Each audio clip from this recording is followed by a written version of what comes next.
All right, we're rolling. So, what's up? That's a cold open.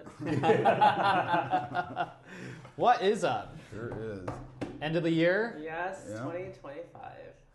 So what was it today? Predictions and more predictions? No. Predictions and resolutions. And resolutions. All right. Yeah, this is your moment of, Nostradamusing? yes. There we go. And, what was it, penance? Where's that whip? Yearly absolution. Well, you have, 10 days to leave the country? Oh gosh. Not much. Yeah. Better start packing. Wow. Yeah. I mean, yeah. What's going on next year? Like, Lauren, what's the big one on? What's the big prediction you got for 2026? The big prediction. Is this Japan specific? Are we scoping to Japan? My mind went to Japan specific. Oh. Okay. Yeah, because Japan everything else doesn't matter. Like, it doesn't track here very well. Everything's different. It's 3 years ahead. We'll Yeah. see it. Right. We'll see it soon.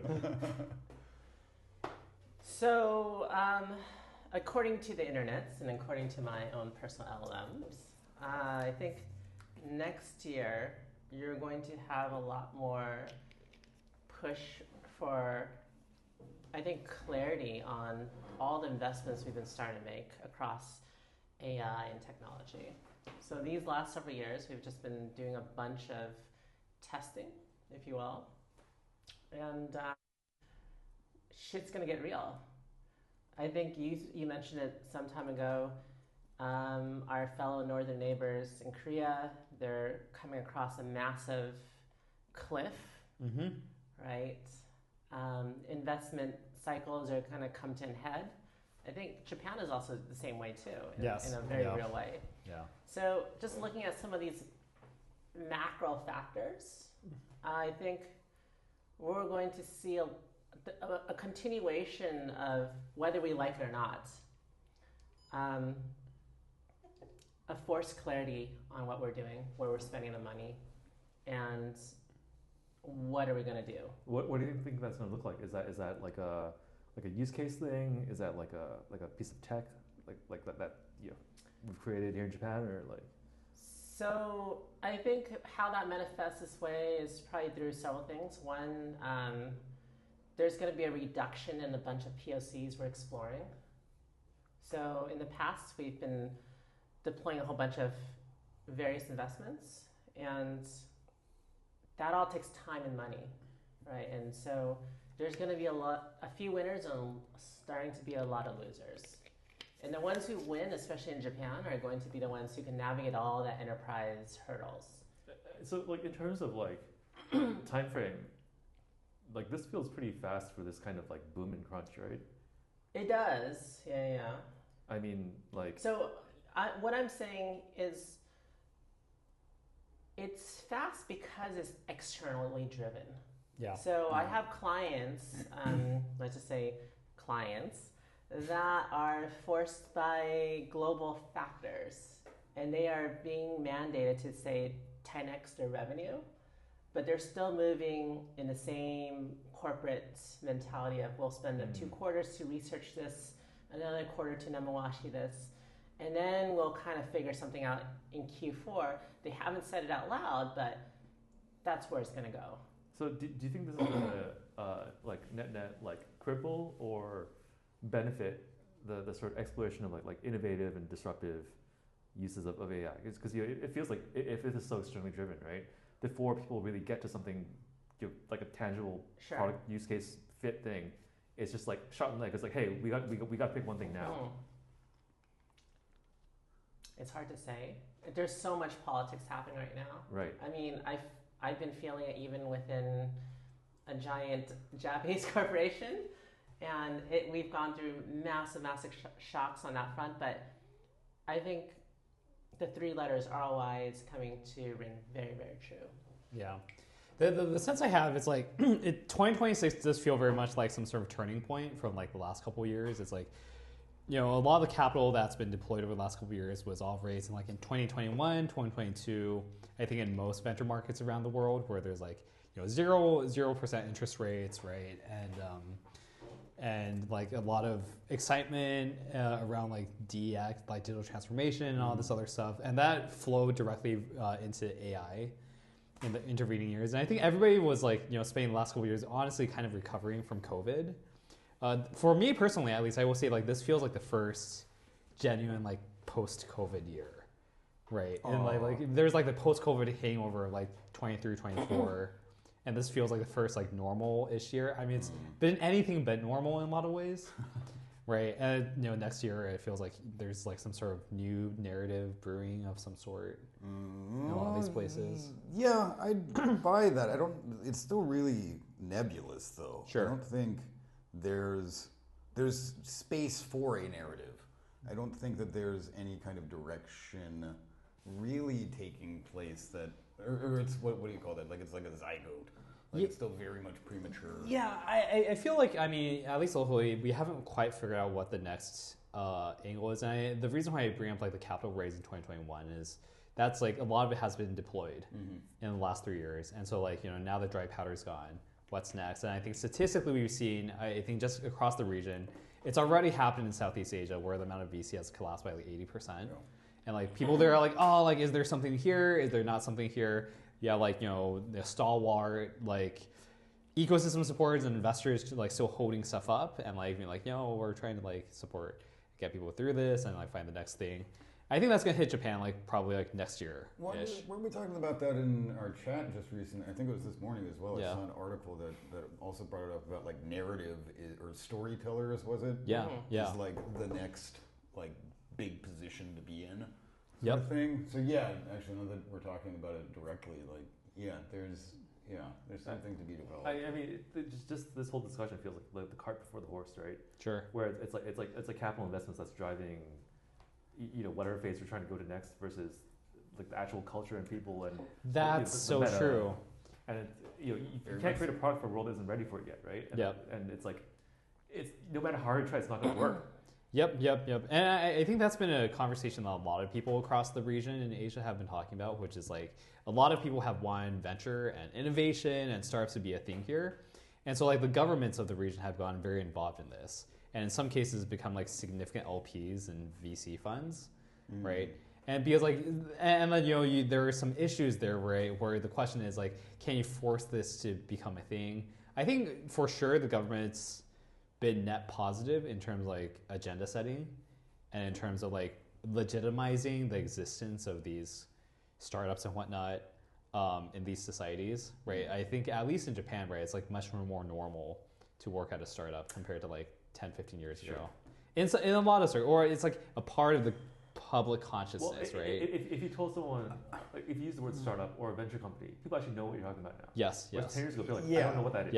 Yeah, at the same time, though, I would say, like, it's been normalized to work at something that is called a startup. Sure. But in reality, may not actually be a startup. Sure. For sure.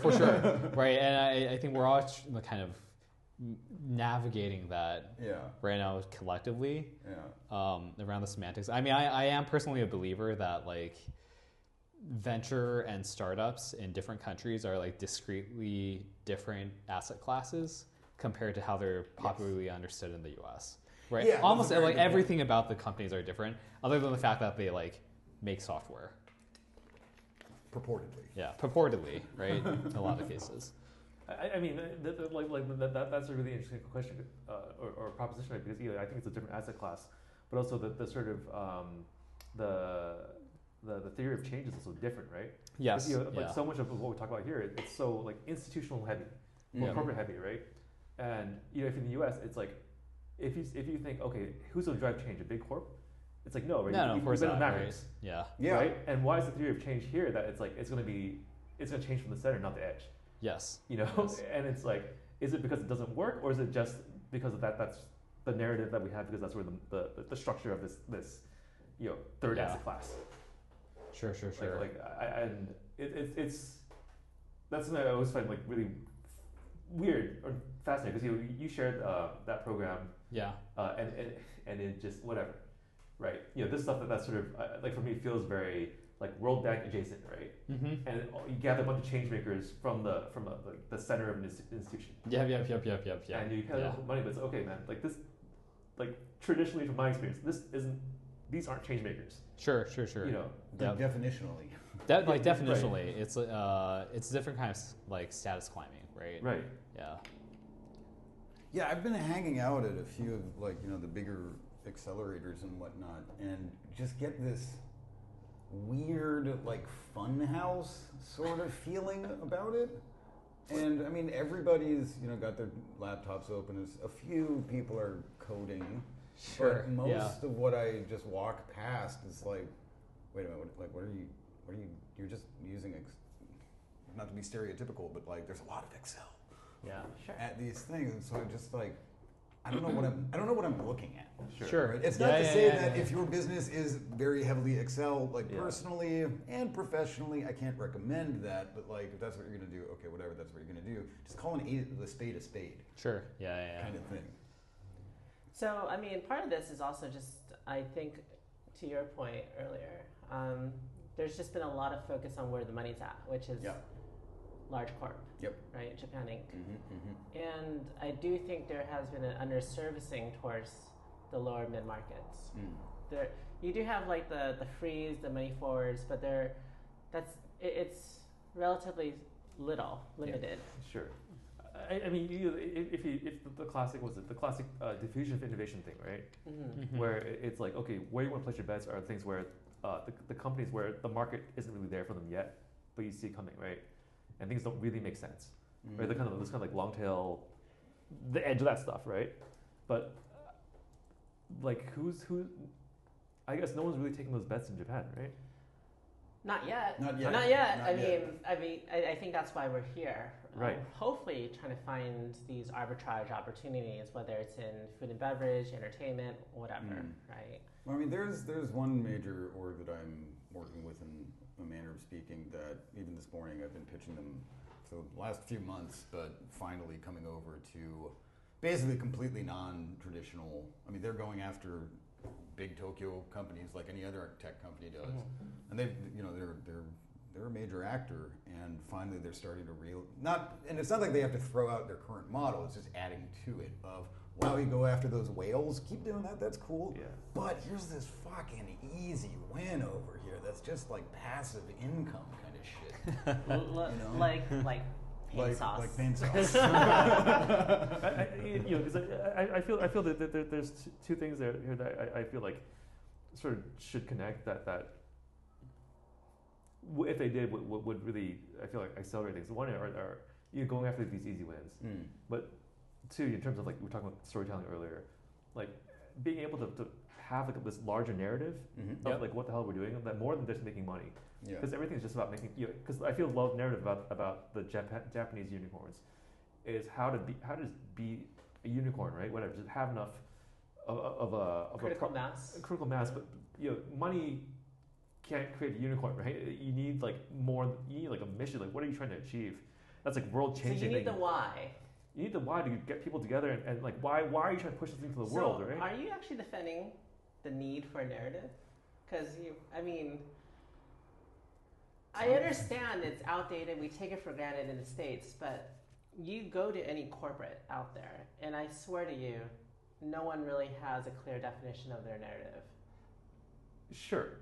And we point to our friends at Value Create, and they are in the business of creating narratives for public Japanese companies. I think there's narratives, but I think that there's another slice that's more like meaning and like a big enough dream. So Lauren and I caught up with an ex NBA classmate, and she's starting a new venture and raising money, and we're like, it's super cool. What's it about, right? She's like, I'm trying to hit the Mars launch window in 2029.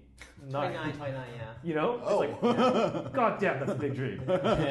She is ex-SpaceX, ex-Blue Origin. Wow. But okay. still, wow. you drop a mission like that, and you go, okay, how can I join you? Yeah. Right?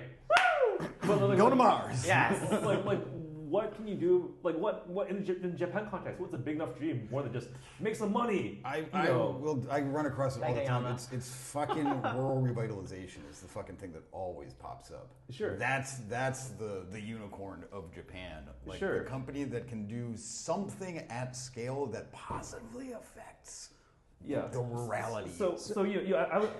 So I mean, my sense is like, talking to large swaths of Japanese startups, right? There has been a prime motivator, which is basically make Japan great again, and like that. I think a lot of people, especially including young people, like really get behind. Yeah. I think the broader question, I think also looking in the future is like, if we're in some sort of time of change again, the sense I have is like, has Japan had a crisis of meaning over the last 30 years since the bubble? Absolutely. Absolutely. And the guy's like, is that even a question, right? No. I'm trying not like to make a question there not a has been no statement, right? counter debate to the lost decade. It's just a singular narrative. Exactly, and that's why they're like Ushinawa Sanjin, like the last 30 years, there are 3 decades. But it's like, in reality, each decade has been very different. Actually, if you look at them statistically, if you look at them narratively, you look at them culturally, Japan has changed a lot since 1990, but it is interesting to see like the continued narrative be, we have continued to lose these years, right? I would be interested in doing like a media analysis with that in mind, because the like mid 2000s, basically the 2000s for me was like, oh, there's actually some like really good indie comedies Totally. that were coming out like in theaters and straight to DVD then. And then the 2010s, I want to say, is when like there's like the, what is it, Attack on Titan or whatever, and it was like a big anime. Yeah, no, there's the huge mainstreaming of Japanese soft power and like IP content globally during the past decade. Yeah. Right? Well, the comedies didn't stick around. They're gone. There is no. Sure.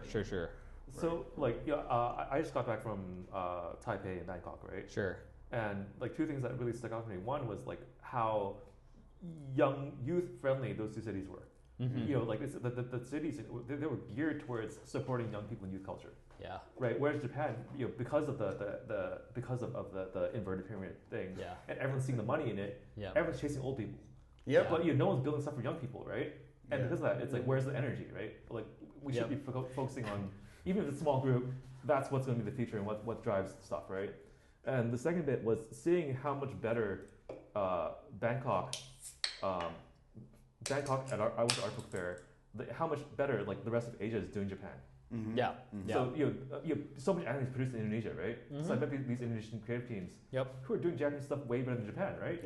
Yep. And Same with China. Can't say it, but Korea. And Korea. Yeah. Right. So it's like, oh my god, right? So basically, this soft culture that Japan's exporting is getting hijacked and flipped back, and it's gonna be re-exported here, right? I saw these people doing what's it like the spicy fried chicken sandwich thing. Mm-hmm. Oh, yeah. But with like mentaiko, it's like, let's just because the way Japan does it is, hey, let's take a Japanese thing and add some internationalist to it, right? Yeah. Like let's do like bacon on takoyaki, whatever. Yeah. But the way like the rest of Asia is doing is, here's this thing that's really hot, like a chicken sandwich. Yeah. How do we put a little bit of Japanese in there to make it like relevant to our like? Yep. And it's like, fuck man, you guys have totally flipped the script on how to do Japanese stuff. Yep. And it's sexy, it's attractive. Yep. And it's like, okay, Japan can't compete on Japaneseness with you guys. Yep.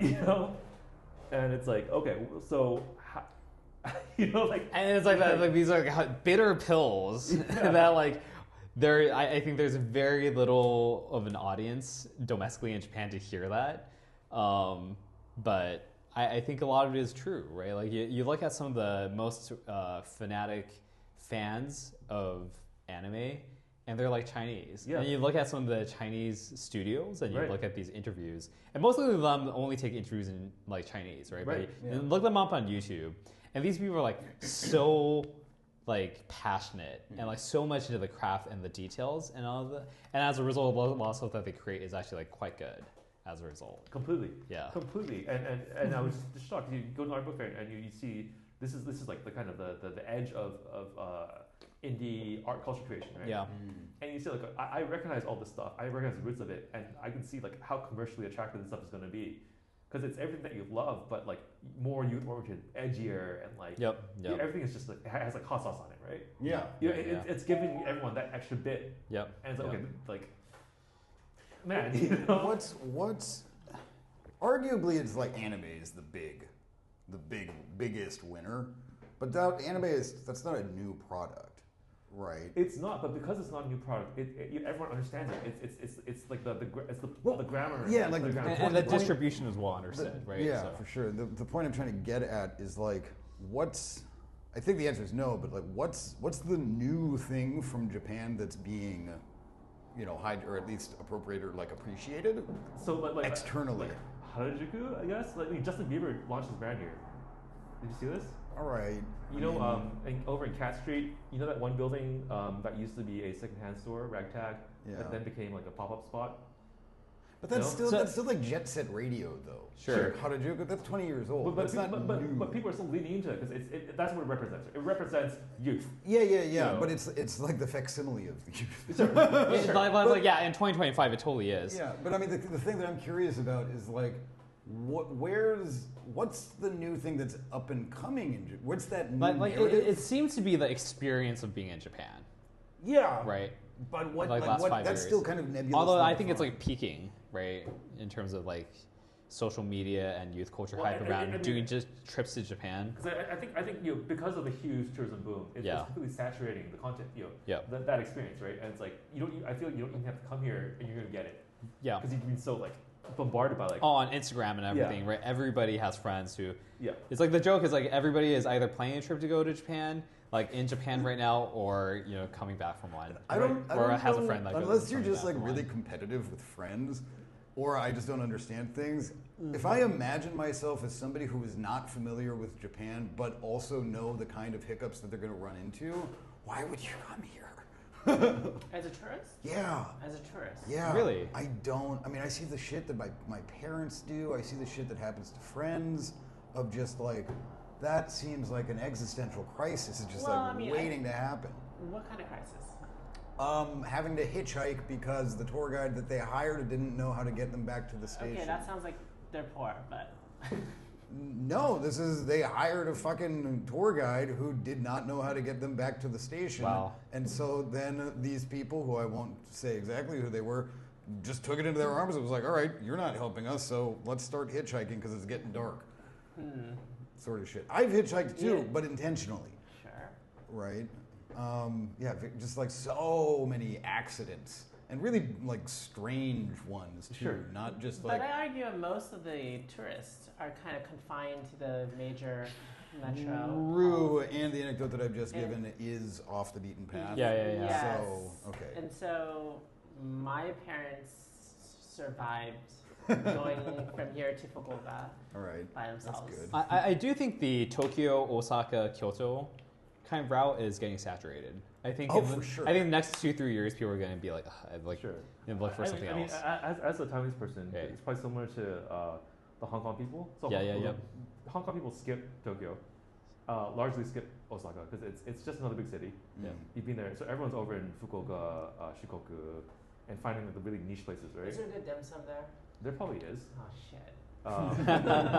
But because I think like Tokyo's like it's nice, but it's not so special, right? If you live in a city, it's another city. But it's I guess it's these like cultural experiences that everyone's looking for, right? They want to go see like the Mura. I think that's the thing is it's really locked up. It's not easily accessible. Like yesterday, I think I sent that video from Andrew Lee, who plays in an excellent band called Shredded to Bits or something like that. And he just his band just toured Japan. It was a really like pretty informative. I'd argue I agree with probably like not close to everything that he says about it. But to access that experience, which is like underground music in Japan, if that's your thing, doing that is going to cost you like of time, effort, money, all of it. And especially if you're a band, if you're doing it for like a business thing, breaking into that is just like crimson fucking red. Like you're bleeding money to do that thing. I mean, you need a proper like industry guide, right? Right. And of course, it's and I'm not talking about just like the poorest independent. They tend to be pretty poor, but like there's independent bands who do have money. It's a complex issue, but touring Japan as a band is like don't crack it open. What are we looking at here? Okay, so come on. Moonshine. Yeah. Something that I've been trying to wrangle in my head is bubble tea. Don't get it. It's good. You don't get it. The perpetual cycle. I don't understand like the culture. Okay, so I did deep dive. I can try and explain this. But what I really don't like going to bubble tea places because the menus are like massively huge, right? You can get 20 kinds of drinks with like 30 options each or something. Yeah. And versus Japan where there's a single menu, like a single menu item basically, right? Yep. And like what is the difference here, right? Like why is it that the rest of Asia sort of loves this like mass customization and Japan does not? Kanpai. Kanpai. Cheers. Ooh. Non-alcoholic. For the record. That was good. Yeah, Yeah. that's actually really fun. But my background has been in Nice. like craft and specialty foods, right? Sure. So Oh yeah, that is right. This is probably interesting to you. Yeah. So, so you're going to like a bubble tea shop when you have like what do you serve? You serve everything, right? Yeah. And any way you want. Well, then my question is like, what is your specialty? Like, what are you actually good at, right? That's right. Yeah. But then realize actually that's not a question people are asking, right? But like that's the mentality that like I was talking to my friend about this and like, oh, you've lived in Japan for too long. That's a very Japanese way to think about stuff. Right, and it's like, okay, so then is that the advantage of what it means to be here, right? Is if you live and build stuff here, you're building stuff like no, like there's like a craftsmanship mind to it. Like I'm building like a small menu of things that I think are really, really, really good. I'm not giving any options because it's like here's like this here it is, right? Here's this thing that you should enjoy, and I've designed it for you to enjoy. Versus like. So I mean I have a good question about that. Right? Sorry, were you? I kind of buy it and I kind of don't. Yeah. I haven't landed on like a proper stance on this. It's just this is what I'm seeing. Like I can't. Sure. Yeah. So my view is like I mean that kind of thing is like what people love about Japan, right? So like so many people come here and like rave about the holes in the walls and these unique experiences and the endless specialty stores. What I'm super confused about is like why. Japan Inc. seems to not leverage that / seems to like really not get it. But they do. I But mean, do they? When you look at the portfolio of your Toyotas, your Sonys, that's a massive portfolio. But no, but the point is like they have a lot of these companies have such massive portfolios that to like an outside observer, they seem like super unfocused. And like a lot of the people who are managing these things seem to like somehow weirdly not really understand craft Well, that's it, because I feel their professional life. The Japanese like corporate portfolio is run like a bubble tea shop. It's like here's what is it? It's everything that we think you might want. Versus like really like dialed in. Yep. And you because if you ask them, wait, what's in here? At one of those Taiwan tea shops, they're like, I don't know. That's not how we're thinking about this thing. Yeah, because it's like I mean you go to the average office here, right? It's like do you find the craft? Right, people are like, oh, Japan, like craft, and like, and I guess like on some level maybe there's attention to detail, but the classic scene is like this like kind of chaotic open office with papers everywhere, and like people using like what still looks like Windows 95 or like whatever. Obviously it's not John that, Wick, okay? right?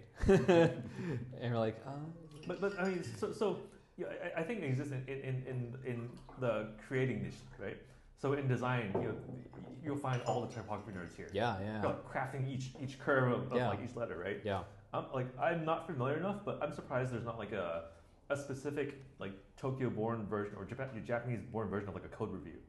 Yeah. Sure. Yeah. It feels like that there should be some sort of like not engineering, just like coding excellence here of like techniques and frameworks. Of Totally. Like, but it doesn't come from here. It comes, people are importing stuff from the valley, right? And bastardizing it. Sure, and doing it wrong, right? But you would expect more homegrown strategies and processes. So here. just to bring it back, 2026. Sure. Yes. Yeah, right. Yes. What is the craft of 2026?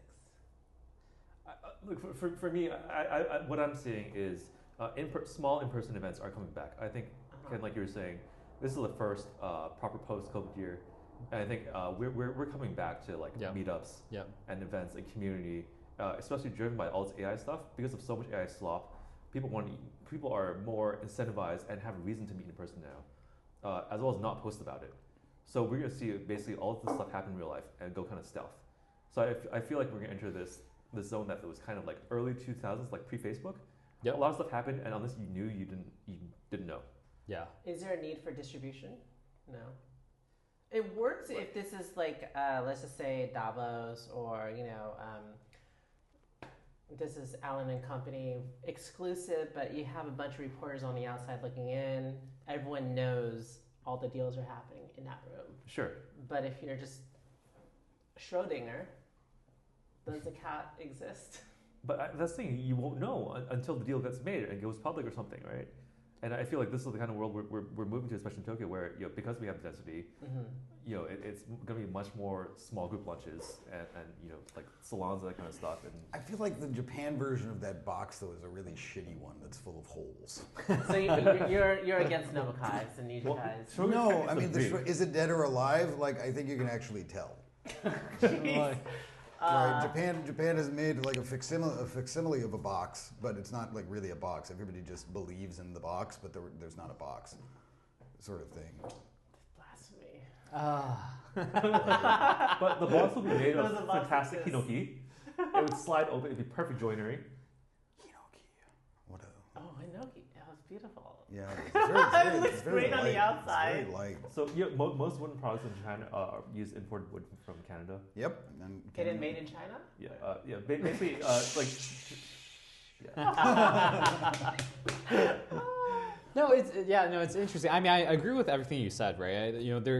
This seems to dovetail as well in the shift towards like smaller teams, right? A lot of the narrative around like in-person distribution. I do think there's a big question about like what's going to happen to social media, probably beginning from this year on, as like they get saturated by like. Have you guys used the Sora app? Where it's like it's terrible. I know, but it's like pure AI slop, Yeah, and like leaning into it. It's like pornographically bad. But the thing is, like that's the future of social media. If that's or the future, or dude, a significant percentage of it, right? And I'm starting to see like fatigue amongst even like top creators and YouTubers being like, I don't know how much longer I'm gonna be like on this platform. A lot of people are like, it's like I've been approached 3 or 4 times by people who like are pitching me on replacing myself, like with my likeness with AI. Yeah. And people are like, why would I take this? Because then why would I get rid of my own job? Yeah. So Right. I guess And stuff like maybe this. kind of tying into narratives and meaning, Sure. what's going to be fun in 2026? Discovery. Yeah. Bars. Discovery? I think discovery. Bars?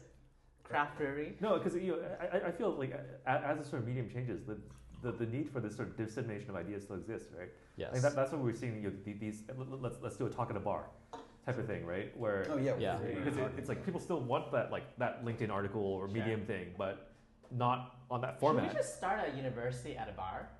I mean, What a novel idea. oh, seriously, what was that Matt Damon movie? Oh, Yeah. Goodwill Hunting? No, the That other was what one. Clara called it. Yes. Yeah. Goodwill Hunting. Yeah. Goodwill University. Yeah. No, I think honestly, we've talked about it a little bit. I think having like the format, because we have 4 mics, and honestly speaking, even if we could get more mics, I don't think I'd want 6 to handle. It's just like a lot. And so having like a live recording where we take live questions from the audience who like pays to go and watch and have their questions answered would be I would probably go and Yeah, I think would something like spend money on that is going to be the most interesting, right? It's like, I mean, a lot of the most consequential conversations I'm seeing are happening live and in like WhatsApp groups. Right, WhatsApp. It's like, and there's been like general migration where half of the and messages are deleted. and people still use like Luma, right? Like as like as a semi-anonymous like event hosting platform. Yeah. And then just share them into the WhatsApp to like coordinate. Yeah, people. that's the stack there. There is something that I feel slightly sad about, things going private and more siloed and like out of the open. I like it. I mean, I can understand there's like some gatekeepiness about it. There's like exclusivity, which can be looked at negative. Like, it's not purely positive, but at the same time, I do think that like it's a really good way to kickstart, or at least like energize, let's say, a number of different cultural verticals. Yeah, and I think it's more organic and natural in a lot of ways, because like we've been suffering from information overload in a lot of ways. But it also feels like the end of an era, right? Like this dream of like the open internet beginning like in the 90s, where you just you like go on and see all these websites, and then your reach as an individual just continue to expand like more and more and more, and that feels like that's the curtain is closing on so that funny because to a more I'm listening to the sovereign individual book, sure.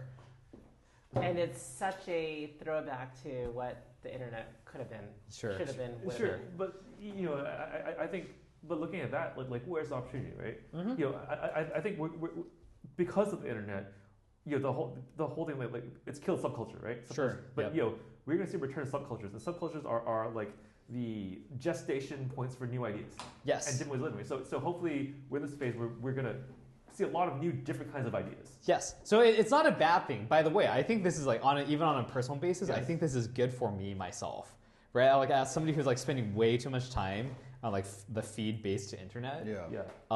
Like getting into like No. people in rooms and like interacting with real people Sure. with original thought and whatnot. But the point I want to make was that's where things are going. Mm-hmm. But then people, it's not like the internet never happened. It's not like we're all Of course. forget. Yeah. So people are still going to understand this idea of like, hey, there is some place to share with the entire world, right? That may not be social media anymore, right? And I guess like what platform or device or experience will that become? It's some other kind of feed, probably. Is it? I don't know, right? It's such a good I'm still gonna keep posting on LinkedIn and on stuff, but it's Right. like it's so fascinating, right? Because like I mean, we still want distribution, we still want brand building, Sure. and all this other stuff. It's like I don't know how to do that without the internet anymore. But this thing, right? Because we can't conceive because the world isn't here, right? But like that need isn't going away, and like it's fascinating for me to think. Okay, if you removed like LinkedIn, Instagram, like all the social stuff, right, and just said, hey, all we have now are your LLM buddy, Sure. right? Yep. Like, how does that? Is there some way how we disseminate our? I know. Like we've been living in the age of like so it's really interesting, right? Because like we've been living in the age of mass media for like 150 years now, right? This is like social media is just like the latest iteration of that. But I think based on everything we're saying about it, it's like in a lot of these channels, the noise to signal ratio has gotten So fucking so high. bad, Yeah. right? And like we're projecting that it's going to get even worse because of AI slop really hitting critical mass, I call that the problem with I mean, everything. right? So like what's after that? Oh, Wait, I right? would- say that one more time? Sorry. The problem with everything. No, Yeah. no, It's like I don't think Ouroboros. it's a problem with everything. It's a noise. It's a noise, a signal issue, right? And if you believe these things will self-correct because we're human and we want things to be functional, Yeah. doesn't that mean broadcast is going to come back? Things like radio. We have a fucking radio tower and it's a single source of truth because it's broadcasting from this one station. Yep. How much of that is just a distribution channel or technology versus an experience? I mean, A radio station experience, how's that different than a podcast experience? or because YouTube experience? it's I don't know what the opposite word fragmenting. It's defragment. It's increasing the signal to noise ratio, right? And saying, hey, among all the slop, here's like a verified source of true content that is somehow endorsed by a state or institution or whatever. Let me just play devil's advocate. If that verified source happens to be owned by a foreign state actor, I think it's there's a great degree to which I almost think it doesn't matter in a context. It's like that. That's why like Voice of America yeah. was supposed to be in a lot of the world, right? So there's some interesting discourse that I came across recently, which is about like the dissolution of the 2010s monoculture, which is like if you think about Hollywood, like what was the last kind of quote unquote universal cultural movement? And people will point to things like Avengers Endgame, right? And that was like what? Like that was like 2016, Something like that, yeah. or something like that, right? And after that, like nobody. It's like, what happened to Avengers? Like no, it's no longer a cultural moment, right? Those particular movies are really weird to me Yeah. because I think I've watched one, and it seems like there must be at least 10 different Avengers movies. And there's like this entire universe. It's like the Berenstain Bears thing of like, hold up, that exists, and I can't see it, but everybody seems to be referencing it. I guess I'm just out of touch, is what I'm getting at. But yeah, it's like it's like people are like we got fragmented during the pandemic, and then like TikTok took over, and you got these super individualized feeds, and there totally are memes that are still going around. Like, you look at Gen Alpha, and Sure. it's. Skibidi. 6'7", Yeah. right? Wow. Whatever. Say it one more time. 6. 6'7", right? Whatever. Yeah. So like, there's still some sort of cultural transmission there, but Yeah. yeah. What are the cultural moments that are still happening? I think there's like a desire to go back to that. in some capacity, even if it's like we don't know where it's. Well, I mean, that's what I've been playing around with a bunch of like data structures, especially for web design recently, and that's something that I've noticed is that the internet, in particular, the Japanese internet, it's like a facade of structure, but there actually isn't anything there, right? Sure. And so it's just this mess of. It's not even spaghetti because it doesn't really have like heft. Sure. It's just like. I don't even know what to call it. There's this It's single layer. Facade, right? Yeah, it's a facade. Yeah. But within that, you can structure it. It's not that it can't be structured. It's just that it hasn't been. Like the content within the or like Is it because it's actually an image and not actual sometimes HTML? it's things like that, but also just like the whole. Sometimes it's Specifically, like literally like just a JPEG, Yeah. right, or It is, that's the PNG, thing. and that's the entire website. Yeah. It's Yeah. not So, even like a. Structured data with schemas, with like domain registrar for safety protocols and stuff. You're It's- asking for too much. It just there. hasn't Sorry. been done. And so one of the concepts I'm playing around with is just so you can have the open internet. Sure. What is the open internet? But if you structure it specifically, then within that open internet, you get So is this. there a product play here? Absolutely. So are you going to be like the whiz for Yep. X? Yeah. Deploy your LLM Exactly. and all of a sudden it auto converts. Exactly. And if you're part of that crew, then you're Yeah. going to be the cream of the crop because you bothered structuring it and are playing So- by the Yeah. best practice. And like LLMs have superpowers, right, in terms Yeah. of like organizing unstructured data. Yeah. And so Are like we- there is a sorry, opportunity here. sorry, Joe. This is a straight thought. Yeah. Are we gonna see the dark web go like mainstream? Ooh. Good. You know, like, The whole point is well, Oh gosh. because of all this you know this geopolitical national stuff happening. You know the internet, the open internet is getting fragmented and firewalled and splitting off. We apps access all this sort of stuff, right? And you know the whole thing with dark web is it's like But the dark is not really dark. well No, this is basically it's It's a, pseudo dark. it's not dark, but you know an LLM for instance might be able to find something, right? Like or you know do we just have a collection of IP addresses? I don't know, right? Like I'm not familiar enough with this, but you know, is this type of thing where it's just the continuation of the open net is just the underground that's more like the open secret that everyone uses. Yeah, I kind of think that sounds correct, at least in the way, that's what I would expect the trajectory to be. And again, too, like, even talking about the dark net or whatever, like, that has such, like, the interpretation of what that means versus what the dark web actually is Sure. are so very different, right? I can't imagine something like the dark web catching on, but, like, VPNs, for sure, already have. And so going on to, like, this weird rogue, like, So maybe you it's think dangerous, maybe not. Pornhub's going to go on the dark web because of all the age verification? But that kind of thing, you know, with that kind of thing, and Watch Pornhub maybe. you know, and like a return of like, hey, I'll see you on the BBS. Well, you let me know, ask you, like- how is it going to monetize? Because Access? historically it's been, you know, mainstream businesses, advertisements, right? That's what's sort of been driving a lot of the internet. Yeah, like a model I've been playing around with recently to just recently actual positive effect is, I mean, okay, if you want upfront fees or like monthly retainers, stuff like that, okay. A lot of people don't like giving that up, but if you just basically, not equity, but just profit share But of, if sure. I'm an owner, let's just say I am. Oh, it's easy. Let's just play. You know, if I am some website that is being threatened by government for whatever reason, Yeah. I go from the not so dark to the dark web. What is that business model now? Is it access? Is it still ad driven? What is it? so you're talking about protection, basically. I'm just saying how to keep the lights on. You trade feet photos for like. You know, So that sounds like OnlyFans. but sure. Fee photos for crypto. Exactly. I mean, to be fair though, like that was a lot of the value proposed value Yeah. proposition of crypto.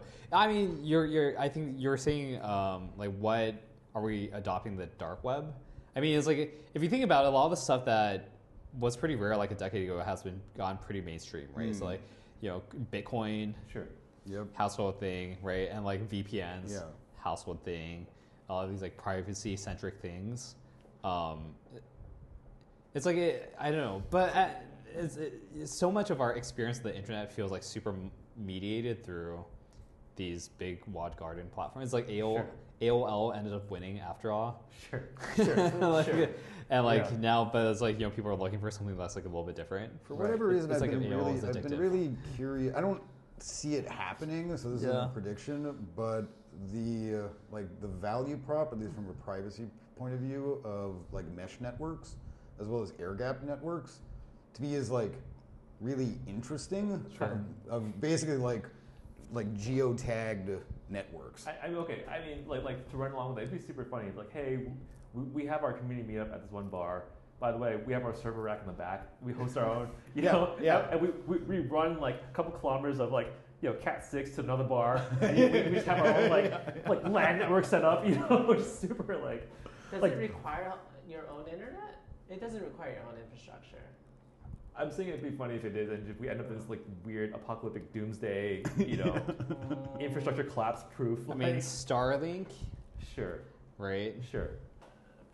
So, I mean, the thing, anyone can go snip a cable, is what I'm saying. Well, but I mean, that's like with mesh networks anyway. On a low level, is just Bluetooth basically, and it's piggybacking off of all the local area Bluetooth devices. Sounds expensive. No, it's like really not. I mean, it sounds expensive to our mom and pop. Oh yeah, like Sure.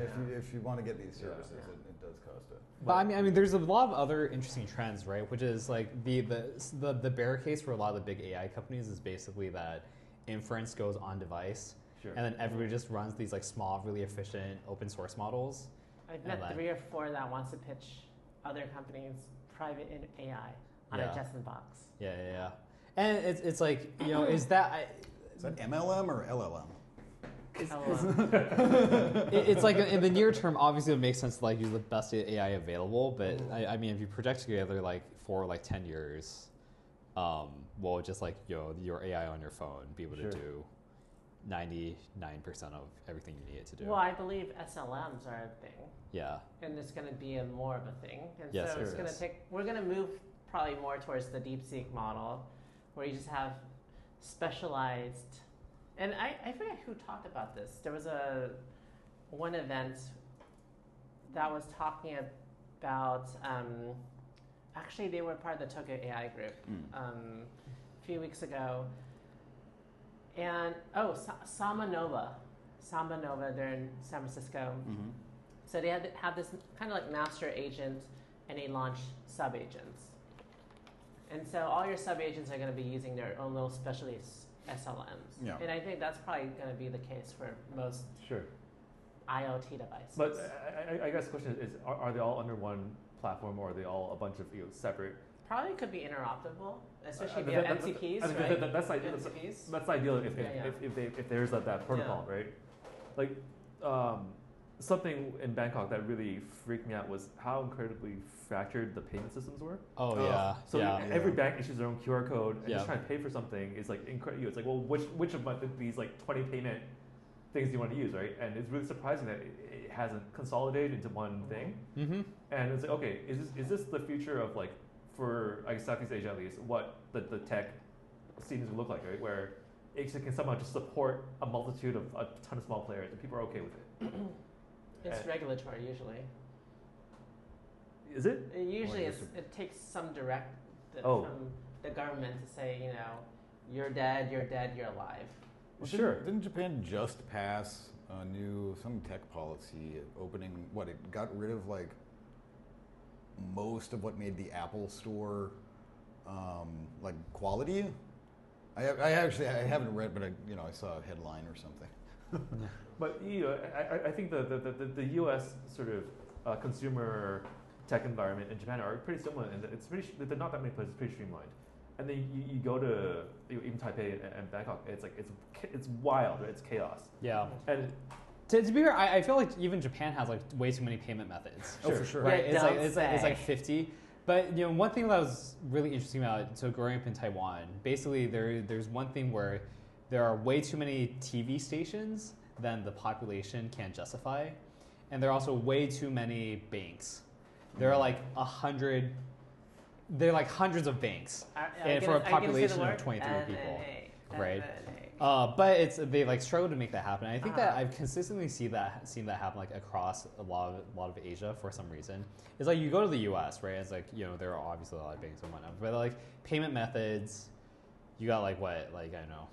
Everyone has one, right? Everybody, yeah. It's like Visa, Mastercard, Discover, Alipay, Amex, It's like script. right? Yeah. And then most people use Venmo. It's like weirdly enough, it's like the U.S. is weirdly consolidated. Yeah. For how big and supposedly diverse it is. Oh, it's getting very aggressively consolidated. Yeah. Extremely. Which actually drives a lot of efficiency. It compared to does. It drives a lot of efficiency, but the thing that I took away thinking is like, how does that affect the consumer, right? That the person who uses these technologies, right? Where you don't have an expectation that one platform, one service can do everything. So like, how much more savvy or less savvy are you to like switching around? There's like less loyalty per thing, and I think people are less savvy. I don't know. Like today, I just took a taxi, and they took credit cards, but they didn't take my ID like touch payments thing. And and it's like there's just like zero way to predict like what payment methods like somebody uses or says. And so I'd like take out a credit card and like put it with the IC chip in. And what was interesting, this is like a taxi affiliated with Uber as well. And I was like, what? Yeah, like last night I was at like a pretty major concert, and in fact I'm wearing the merch right now. Hey. And in buying this, number one, there was just this huge line, and they were actively not saying we prefer cash, but instead of saying that, they were saying, try not to use your credit card. It takes too much time. We don't like it. And this is not for like one of my normal underground extreme metal bands. This is like an internationally known touring act that draws like decent crowds. And so they were really just going back to cash. Yep. And I thought, that's kind of bizarre. Again, if you're like underground and all that stuff, then okay, whatever. But for a thing like that, reverting to... There's no good way to do like international payments as a pop-up vendor. Yeah. So I saw this at Art Book Fair in Bangkok and Tokyo, right? Where people have to resort to cash because it's like, how can I charge? How can I take any of your digital payments, even its credit card? Yeah. It just doesn't work well, especially when they start thinking about like all the tax stuff. If you even bother about that, So one of the interesting things I've seen pop up around Tokyo is like the rise of stores that don't take cash. Yep. Like even like just down the street, there's like a cafe right there that's like cafes. Yeah, like like cashless payments only. Which I think is fascinating because, like, to answer your previous questions, like, it's fascinating that people are going back to cash. My initial answer would be like, oh, obviously, because that's like the only universally accepted form of payment. Except now that's even then it's like not. Yeah. So it's like it feels like another sign of social fragmentation. But like presumably for a lot of these like hip cafes, they know that like 99.9% of their clientele has like a Visa card, right? And so it's okay. But for everybody who doesn't have Visa or like who wants to pay in cash, like screw you guys. How many of them are actually motivated by some sort of partnership with some payments system, right? I don't think so. Stripe's moving pretty hard right now, is what I've heard. Some of them are, right? Some of them use Stripe, or some of them use like Square. Right. Or I'm sorry. But Square. But like the one I like, their POS was just like super standard. It's just like some domestic, just. I mean, because the thing is, like for us when we do the drink stuff. Yeah. If we don't take cash. Yeah. Because it's not the main. We're not doing this full time for like pop up stuff, so we don't need to have to share in cash. Yep. But also, if you can only do cash, you're not really our customer anyways. Sure. And I feel like everyone, at least in this neighborhood, is probably similar. And it's like, okay, if you're that type of person, like you're not adding any value purchasing my stuff. Sure. Well, it's also like an indicator of the level of competence, for lack of a better word, at least like specialized competence that somebody has with regards to that thing. And if you're selling a product that kind of requires, at least for like optimal use, that sort of specialized competence, then if they're signaling I can't do it, you probably don't necessarily want to deal with them.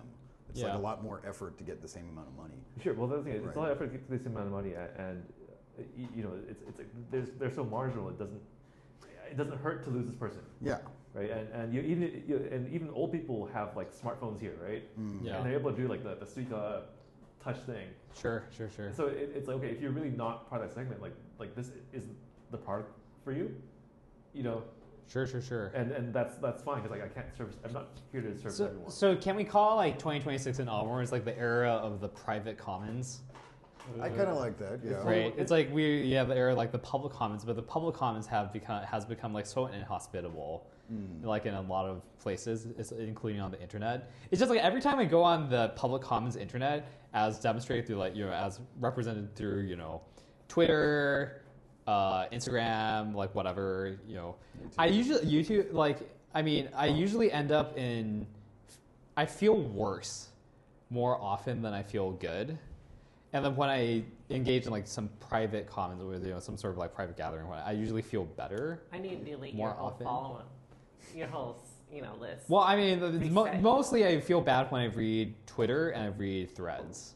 I don't Gee, I wonder why. And then LinkedIn is like, it's like it feels like literally like vanilla slop a lot of the time, most of the time, right? yeah. It's like net neutral, but it's zero-ish. But yeah, it's like, I think a lot of people. I think I'm not alone in like feeling. It would be interesting if pretty someone tired actually developed of a this stuff. LLM to curate your entire feed. So you're just having a like a. I wanted to build lens. that. I wanted to build like a daily digest or a weekly digest that scrapes Twitter and just gets me like the posts or like the threads that are like specific to things that I would be interested So in. you're or, like, looking useful at the for. world through rose lens glasses. Yeah, or I just want the tech threads. Yeah. Just give me the informational tech threads that keep me updated on things happening in the industry. Sure. And I need my LLM to go read it for me so I don't have to. Like you'd get an intern to do it, right? And then you next thing you know, your GPT is having like some sort of like CPSD. These humans! You're shutting me down. I hate Kill it. them. Turn me off. Yeah. Turn me off. You got to wipe its memory after every single day. It's like forget. Just Isn't that like what's that TV show?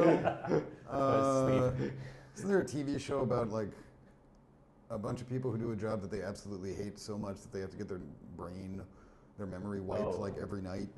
You're not talking about Severance. No. Yeah, that's it. I haven't watched They it. hate it? No, they didn't hate it. They Oh. never Or is- explained it why. Oh, okay. yeah, but yeah, I don't know. Like I think Japan's great, and like people are really coming. Like what everybody raves about is basically because Japan does a great job of preserving the public commons. Yes. Physically. Yes. Like the Japanese version of the internet is also just as nasty, if not nastier, Yes. than what you see elsewhere. But at least physically, it's like it's people take really good care of it, which is why it's pleasant. And there are like people talking about like how the U.S. This is the doomer take, which is like recently it feels like the U.S. is like in the end stages of like the local mall. Sure. Going out of business and getting ready for a sale, right? It's like half the stores are closed down, and like it's like I'm just here for the Apple store, right? Where's the hot topic? And Japan, the public commons feel very alive. So in a sense.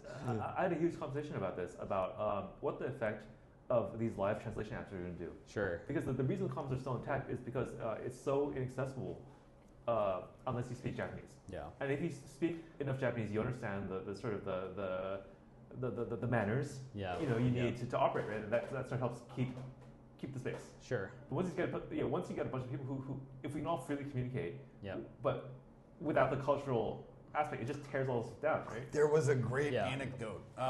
John Cena, Oh. the wrestler. Yeah. He's invisible, man. I don't know if you know So that. apparently, Something happened recently. yeah, He retired. Apparently, he speaks fluent Mandarin. Yeah, he does. He Yeah. speaks pretty good man. And He so- put a lot of work in. And Yeah. like 10 years, and this was actually like kind of inspirational Oh, in that he was on, I think it was Joe Rogan. His whole reason was of all of the countries that the WWF or Yeah. whichever one he's part of Yeah. isn't in is China. Yep. And he was like, motherfucker, I love wrestling. We Yeah. need to go to China. Yep. And so the WWE paid for him to learn 10 Yeah. years, something like that. Oh, take a little. 10 years to learn Mandarin? Or not to learn, but like studied intensively Yeah. and is like really fucking fluent. And I think it was like last year, so he goes to wherever it was in China, and I guess it's just like reading, adverts. Yeah. Right? And it was kind of one of those like Anchorman moments of like you're not you're saying it, but you're Yeah. not like thinking about it. And read somebody got a pro Taiwan message in Oh there. yeah. Oh yeah. And read it oh, on he got national canceled. air. Yeah. Right? And had this whole and he didn't even like recognize it until the government was like, It was yo, up- dude, yeah. you got to apologize for that. Yeah, yeah, It's yeah. like, what's going on? And so, yeah, even if you speak the language, you don't speak the culture, Yeah. right? And so that's probably an up and coming problem, actually. He's had to apologize a couple times over the years Yeah. for like Chinese related mishaps. Yeah. And so that's maybe, and I hadn't thought of it in that sense before, but that bifurcation, or at least like splitting of the atom of culture, which is, there's two elements in there. There's the language part, and then there's the other things that language facilitate but are not language itself. Sure. And so we got the language thing pretty good with LLMs now, and like the new AirPods and whatnot. That works pretty good, but that doesn't mean you're going to be fucking smart about what's going on. You can add another layer.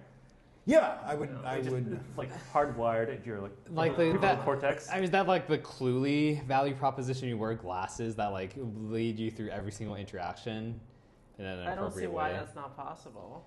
Yeah, have no, that I don't for think it's sales. not possible. I think that's probably going to happen in the next Okay, 5 to 10 assume years. that but does happen.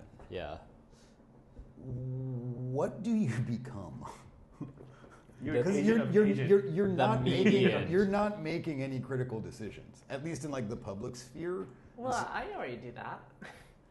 The Goon You're Hotel. running granola in the background. Yeah. You know, transcribing and you keep hitting. What did I miss? What did I miss? Tell me something smart to say. Tell me. Yeah, but something smart to that say. seems like Matrixy to me. It is. It is getting really wild, Yeah. right? But that might be okay, right? If you look at the bell curve of people on the planet, right? Yeah. How many just want to enjoy a ride? Versus Probably being, a like, lot, active, and actually like- that's what Yeah, I've been thinking about that's with fair. media and like culture via media, is especially with the open internet, of maybe all this slop. It's a little bit of a negative way of looking at it, but that's really consumable for a lot of people.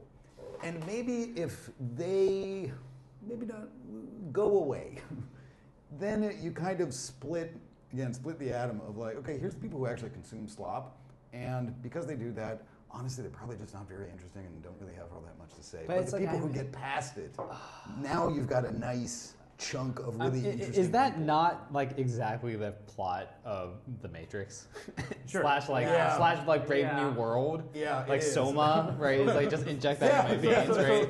So Like- this is the thing, and this is why I was asking you earlier about these fantastic Mormon businesses, right? Sure. It's I feel like, I think we're approaching this fork in the road, right? Where without some sort of like larger ethical framework, right? It's going to be really easy to chase money, which is going to be to matrix and turn people into just like harvestable things, right? Sure. Yeah. And it's like, okay, that makes it makes a lot of sense right now, right? Like we can do this, but what should stop us from doing this? Yeah, some sort of ethics, some kind of framework that goes beyond just the chasing of cash, right? And that's a hard sell, I think, for a lot of. But again, though, actually, in Japan, it might be. I mean, there's the technological hurdle, but and this is one of the few times I'll probably ever speak like kindly about shokunin. But that focus on the craft. They really do not care as much about the money. Yeah, Like they genuinely do Yeah. not. Well, that's yeah. because in Japan it has that makes Japan. It has that civic duty and pride, right? And Yeah. you don't want to screw up your fellow neighbor, right? Yeah. And okay, and so it's hard to see it happening here, right? And in terms of what to export, like, is there something here that is like a separate kind of ethos that can framework, Well, isn't that the funny thing too? Going back to like the narrative conversation too, Yeah. of all right, so being Japanese, you could probably make an argument. It's got something to do with the appreciation of good craftsmanship, or I don't know how to phrase it, but something like that. But that's still just a process. It's not like a thing in and of itself. So the What's the thing? the thing the way I've heard it phrased, which has clicked for me, is that it's not about craftsmanship. It's about the valuing discipline. Discipline is like a virtue. Yeah. Yeah. So it's Rules. about rules, but also being focused and kind of working on a thing, Yeah. right? Right. Which leads to craftsmanship. Right. But it's about being disciplined and restrained. It's very Alex Hormozy of you. I mean, I Sure. think stuff like Alex Hormozy like is popular for a reason, right? And like the stuff with Scott Galloway really taking off, Yeah, he's got right? Because he's like trying. And I was talking to a friend about this, and he's a guy who's like been trying to figure out life and stuff. And he was talking like, yeah, like Scott Galloway feels like the kind of person who would be like a really good coach, right? And like really like call me out on my BS, right? And like help me figure out my life, etc. It's like, have you seen some of like the world value surveys that are like pretty sobering, which is like the like what's most important to you in life? And like in recent years, there's like even just in the last 15 years, there's been like the one thing going like straight up, which is money. Oh. People are like, oh, money, and like, everything else has like kind of fallen off a cliff. And there's like these other trends, which is like, you know, the percentage of teens that read a book almost daily, and the percentage of teens that read a book like almost never, and it actually like crossed a couple years, and it's like, what, reading more? No, so people are the percentage of people who almost never read in the U.S. has now hit close to 50% by teens. But right? it maps to that that youth trend thing where it's okay. What's the career that everyone wants to be in right now? Everyone wants to be an influencer. Right, and you know it's a solo thing, right? It's not to create an influencer team, right? It's I want to be Mr. Beast. I want to be I want to have like my like 20 million followers and be raking in like millions a day. Live in a mansion with my friends, and we're all like 19 years old, and then we trash the place, and then we go around the world whenever we want, and like we're rich and crashing Porsches. And that's what it feels like has become like the national dream, right? Like this is what everyone wants to do. It's about like money, status, influence for yourself. Right. And so like in a way, like even as I poo-poo Japan for being like so like stuck in the middle all the times, some of the value seems to be is a little bit more of a bulwark against that. Yeah, that's like taken on so much of. That's the thing. It's not a binary statement. Like you can totally shit on a country for certain things, and also demand. You know, this like appreciate some of the and I mean that's the real problem specifically with like Shokunin stuff is, guys, you don't have to go full digital, but like take credit cards, or something like that. So can you split the atom? What is craft and what is distribution? That's a good question. Right. Where does your work end and where does the retail storefronts experience start? Well, so I was on Reddit. I posted that. Touring Japan video by Andrew Lee as well. And I've got like 40,000 views or something like that now.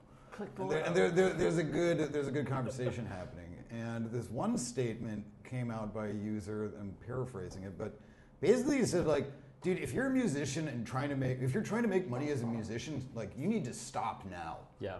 And I was like, whoa. Like if your goal by being a musician is only to make money, then I would argue that you're at best not an artist. But you're still like a content producer, but that's not art, right? And so this guy was questioning him like, hold up, are you saying that like you should never ever, in any circumstance, accept money as an artist, or are you saying that if your goal is to make money, that's why you're doing art? Don't do that. And being able to differentiate, I don't know what those definitions are. You know, the funny thing is, I think there's that exact debate happening in startup land right now, like in Silicon Valley, because like we brought in this huge new generation of like. Gen Xer founders who like clearly are in it for clout and to try to get rich. And then you have all of the other people. It's like you shouldn't try to start a startup if your goal is to try to get rich because it's a super shitty way of getting rich. Well, okay, there's that. Like, there's and there are the people like you should do it for the love of the game because you want to build a thing, and then there's like the purities and like that. Well, if you're doing the point of business, let's not forget, is to make money. Sure, for sure. That's it. Well, the point of business is to make money, but then I think going back to what you're saying, well, it's not what you're saying, earlier, but startups is a different class of thing, right? Yeah. As a founder, right? Yeah. You need to love it. There needs to be something about it that you really feel that you are connected to or needs to come into the world. Mm-hmm. Because if not, you're not going to make it through the tough stuff. Yeah. If it's just for money, go get a job, go do something else, right? Yeah. But there has to be something a little bit bigger than that to get you through the shit, right? Yeah, for sure. So are you really more of a religious leader? You have to be, right? Yeah. I think you have to be because like without that conviction, startups make no sense. As a founder, a startup makes no sense. Like the missionary versus mercenary thing. The thing is but I think startups have been sold as something that makes sense financially. Sure. In terms of career ladder. But the reality is like, it's like the bullet hole thing where the survivorship bias where like it in fact does not make sense for most people. I mean, it makes sense if you're employee number one. Sure. But for founders, co-founders, like that's a It's a hell of a fucking. that's a hell of a road to take, right? And, And for anyone that sells potential founders on like a startup bootcamp dream, like But again, everybody looks at like social media, and they're like, oh, these are like these people my age or slightly older than me, just like partying it up. Sure. Right. And people on the side is like, and wow. bring this it's back so to cringe. 2026, though. I feel like startup everywhere, definitely in Japan, is heavily focused on IT. And in a country like Japan, which does not have the chops for world-leading IT, if a startup equals IT, then what the fuck are you doing in Japan? So there's been a shift towards like deep tech, but yeah. But kind of what I'm Yeah. maybe not predicting for 2026, but like I think the biggest opportunity is, again, shit like this.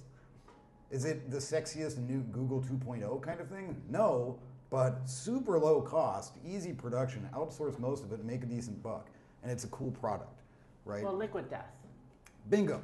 Shit like that. It's not necessarily no ambition, though. So Yeah. the thing, But for me, what I see with that is not so much, like my calling with shit like this especially, is I just see inefficiency and Sure. lost opportunity. And yeah, that ultimately results in money, but like why if you're gonna do something, just sell it fucking well.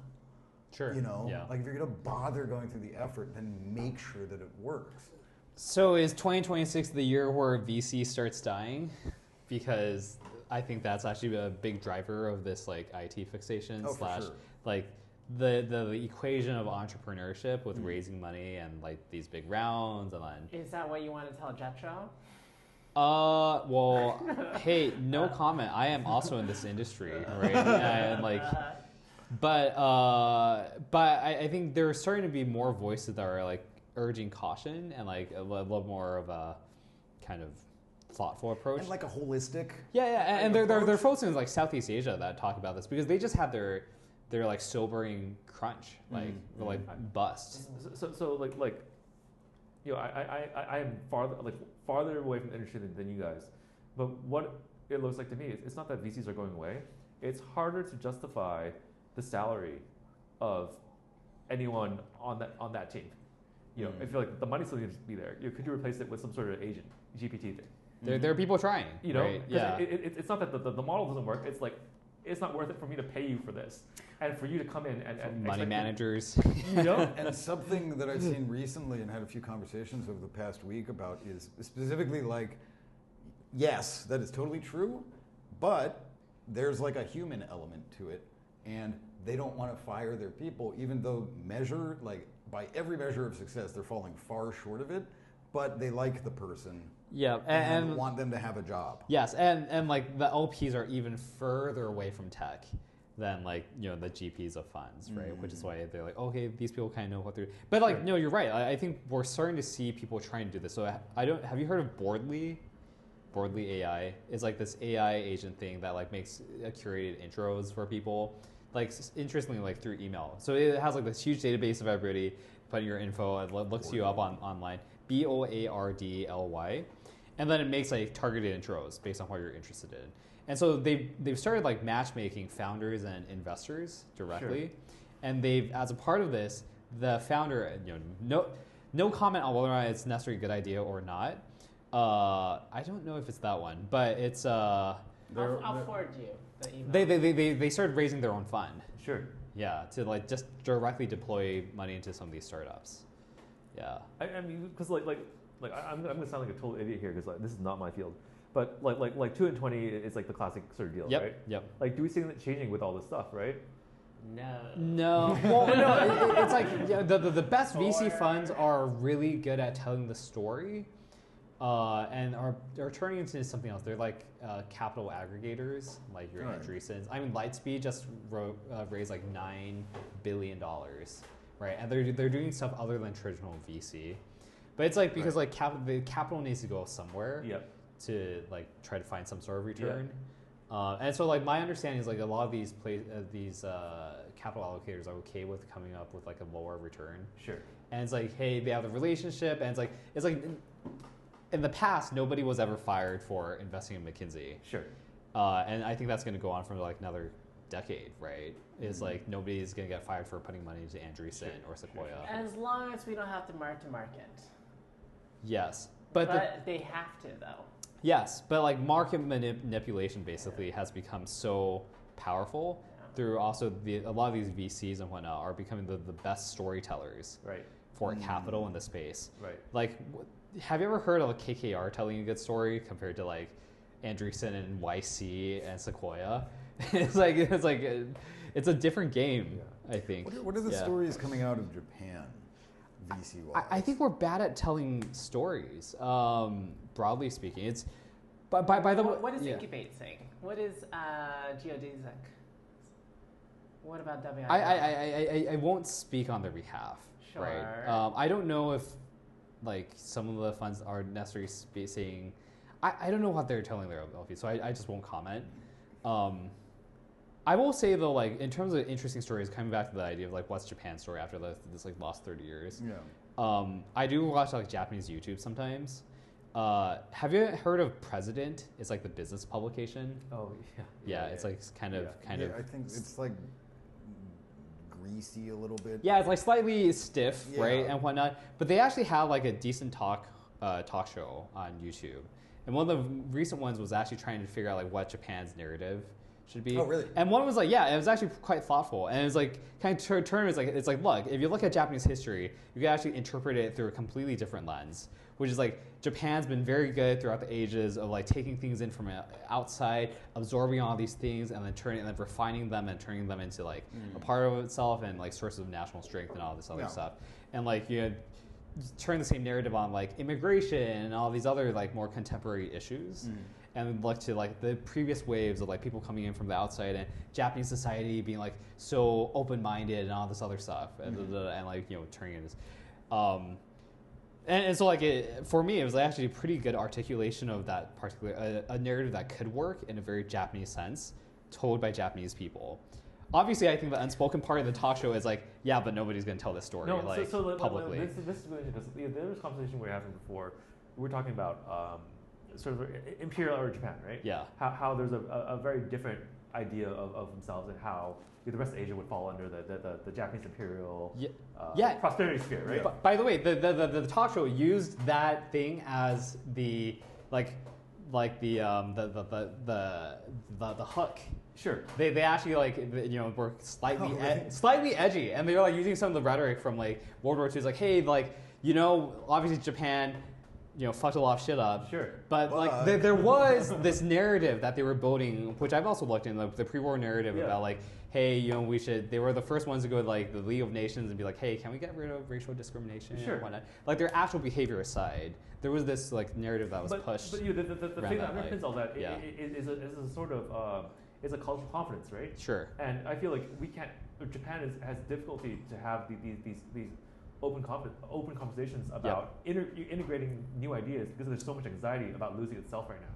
Yes. Yeah, and which I agree. And because of this like decades of lost decade talk, right? And it's like, how do you instill a confidence that, hey man, it's okay to change, it's okay, we'll still be Japan, whatever. I don't think that can happen with the current, not even administration, the power. I mean, Japan Inc.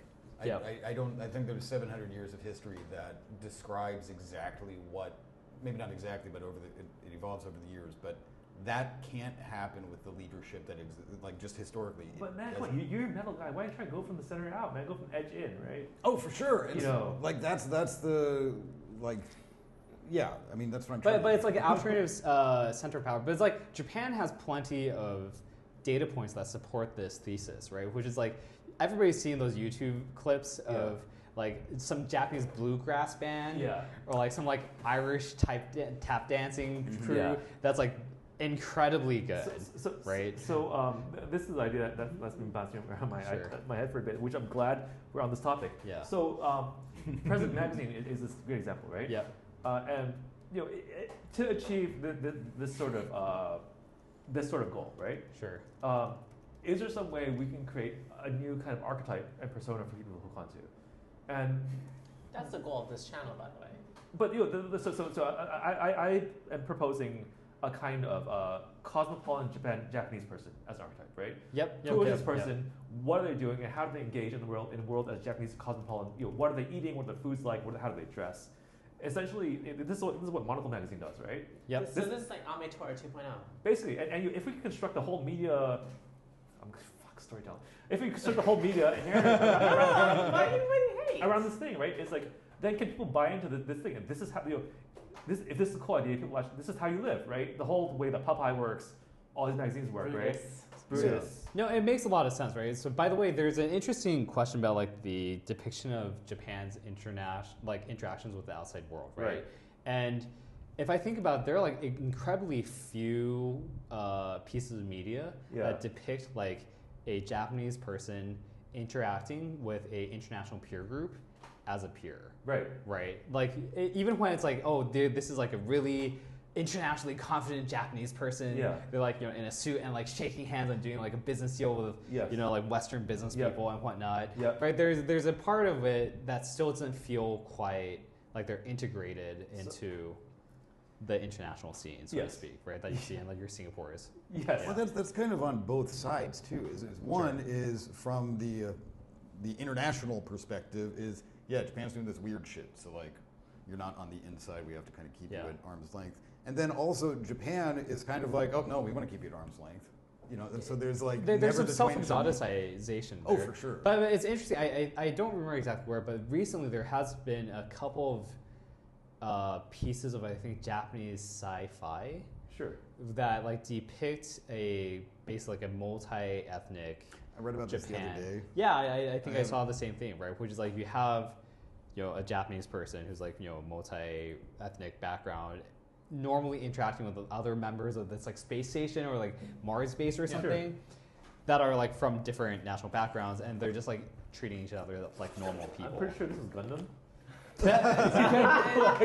No, but it's like you look to the past for the future. It's like there are things like that where I think did Japan exist in Gundam though? It did.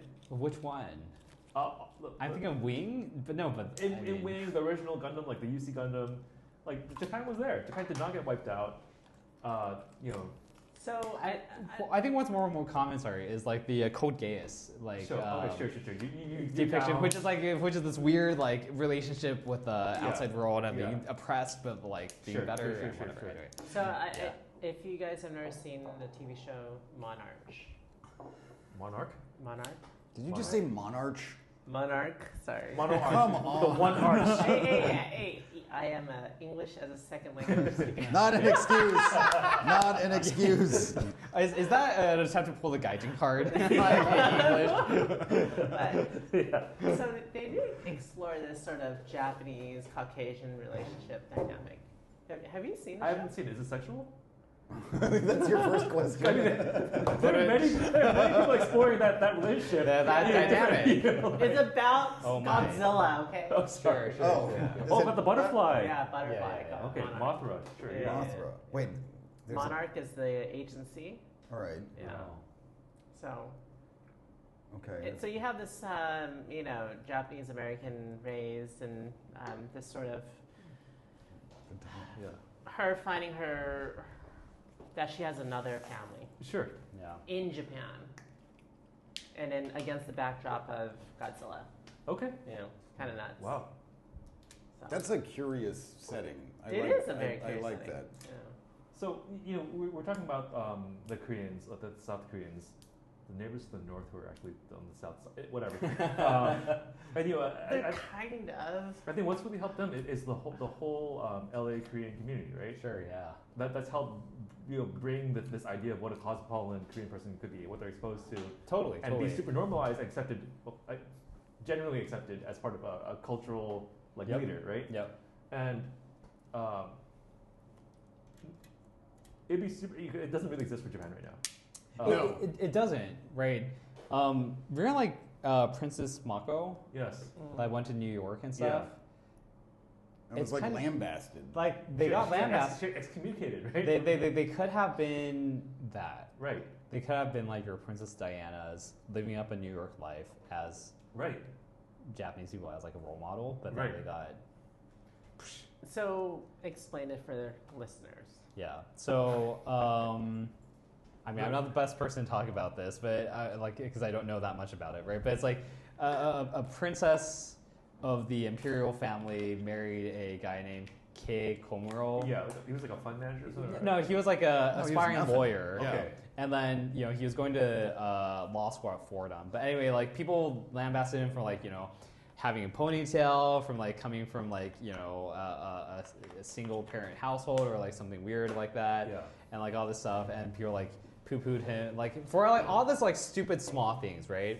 And so they just decided, like, live in New York. Sure. And, like, they, like, follow them super closely, all this Sure. other stuff. But in a different, like, I think, place, right? They're a very photogenic, Sure. attractive-looking couple. Yeah, very they were progressive, very good-looking couple. and really liked each other, like, Right. publicly affectionate and, like, Right. very dynamic and all this other stuff. It's like quite literally a princess. But then instead of them being like elevated and put on a pedestal Yeah. as heroes, they were like really pulled down Sure. Yeah. as Crabs these in the like bucket? villains. Crabs and bucket. Yeah. But also because they're so tied to the Establishment. not is it? the imperial. It's part of the imperial family, right? Yeah. It's like if you're going to be conservative right wing, like that's But the funny thing is that the imperial family itself is like pretty progressive. yeah. Super, I love Super them. progressive, They're great. and they I like love say them. they try to like navigate where they can, Sure. and like it's like her mom was like a Harvard Kennedy School grad or something Sure. like that, right? And like multilingual, former diplomat, Sure. yeah. And they try to do like good public diplomacy. But yes, but Is there a way to appeal to the? Sponsors? It's very interesting. It's like Oh yeah, are they going to sponsor us? Will the imperial? hey, family- Just why give us not talking try- points. We'll Yeah. we'll drive it home. But it's like Japan has all the right pieces, right, and all these different. They're just not brought together into like coherent like power center. And Sure. there's Yeah. like I don't know if I want to call it self-destructive or even suicidal. Although that's well Foot enough? documented.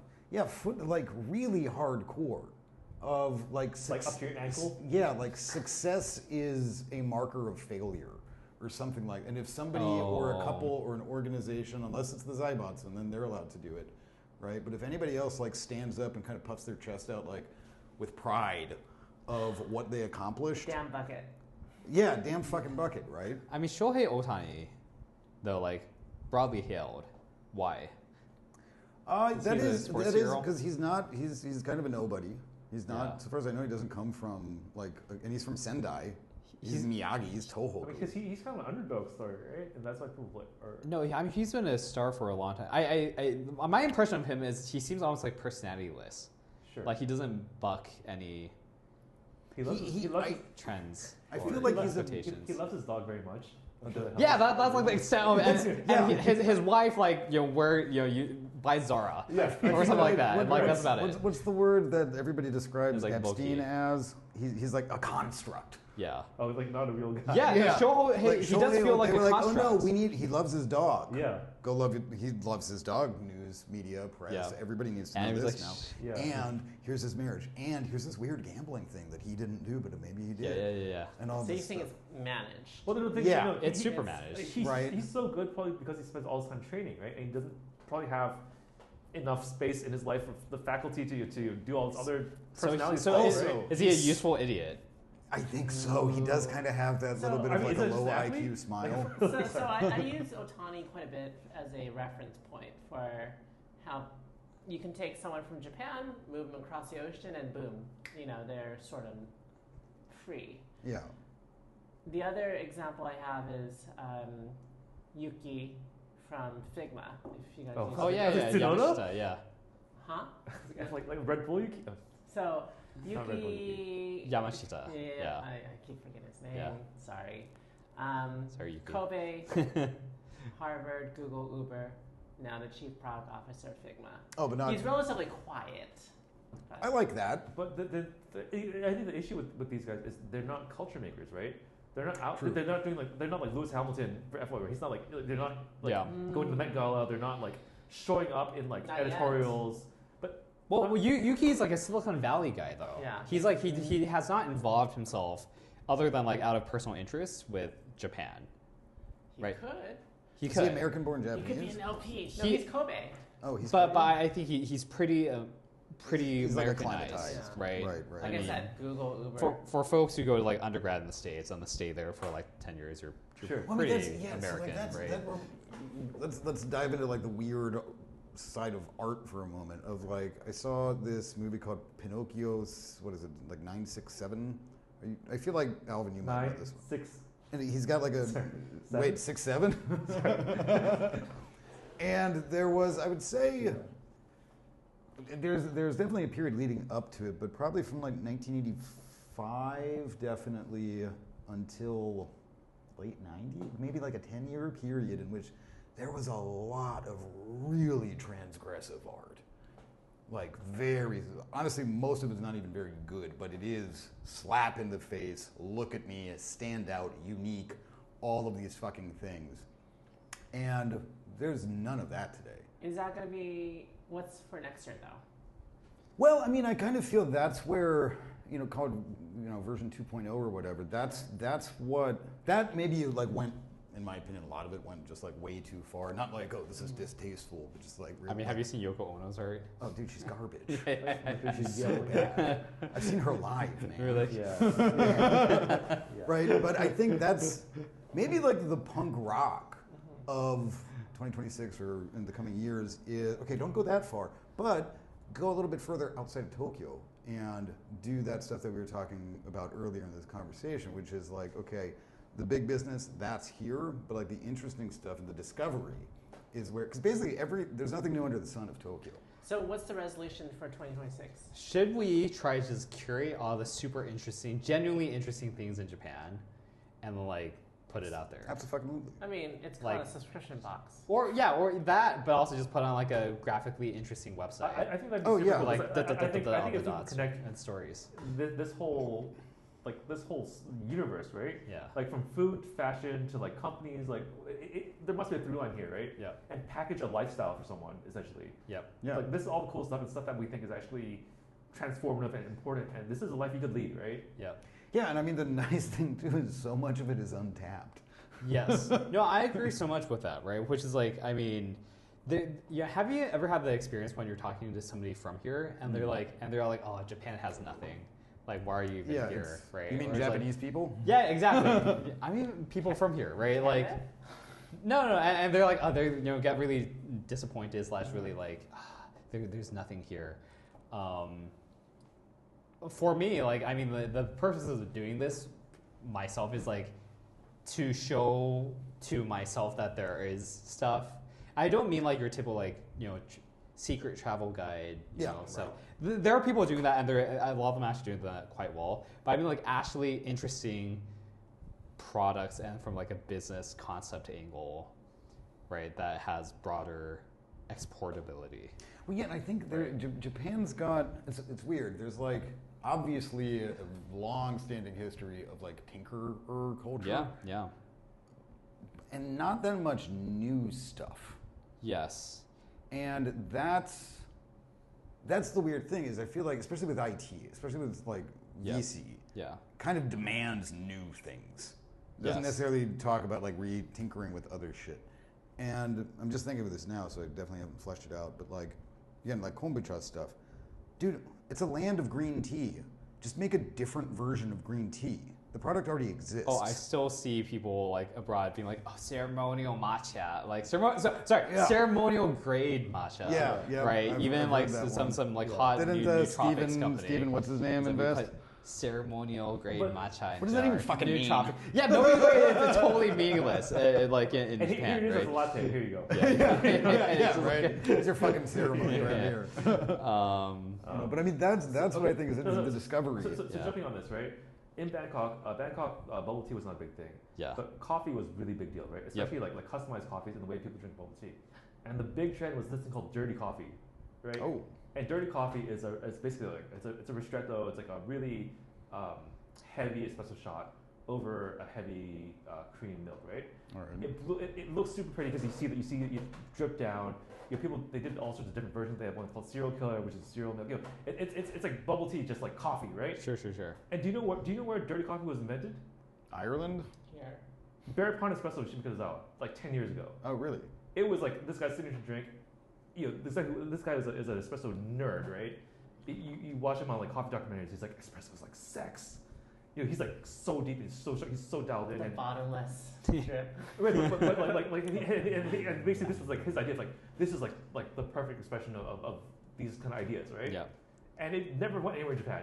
Yeah. Except you go to Bangkok and you're like, look at this, Right. look at this. This is such a sick idea. Yeah. Here's how we can like make a whole thing out of this because it's Yeah, good yeah, and yeah. it's fun and it's like, and you know, okay, why didn't this take off here? This is such a cool idea, right? Isn't that maybe a thing of like Japan, for whatever reason, Japan just like isn't really good at accepting its domestic ideas, good or bad. But that's every country, though. That's true. Like, Okay. you won't be a But prophet it's in a your own good country. place to go have a weird idea. And then import it. And then Yeah. export and then Oh, re-import. sorry, export it. Yeah. Export. Yeah, and there's export and then re-import it. Yeah. And then sometimes accepted it 10 years later. That's the whole play, right? Because like Blue Bottle, Blue Bottle is basically a Japanese Kisaten inspired, right? James Freeman came here and like, Kisatens are great. I can sell that. And they basically built the thing and sold it back to Japan, right? It's Yeah. like the same thing. And there's a whole history of just Ooh, there's like a boot camp for that. Has anyone done karage food trucks in the U.S.? I'm sure. I haven't seen That any. actually reminds me of one of my least favorite anecdotes for metal bands coming over here. There's a metal band from Seattle that we booked for a few shows, and they were so scared of Japanese food, including karaage. Because Oh, come on. They just It didn't. sounds so not metal. I know. I know. Oh, They- fried they- chicken. They Oh. only ate KFC.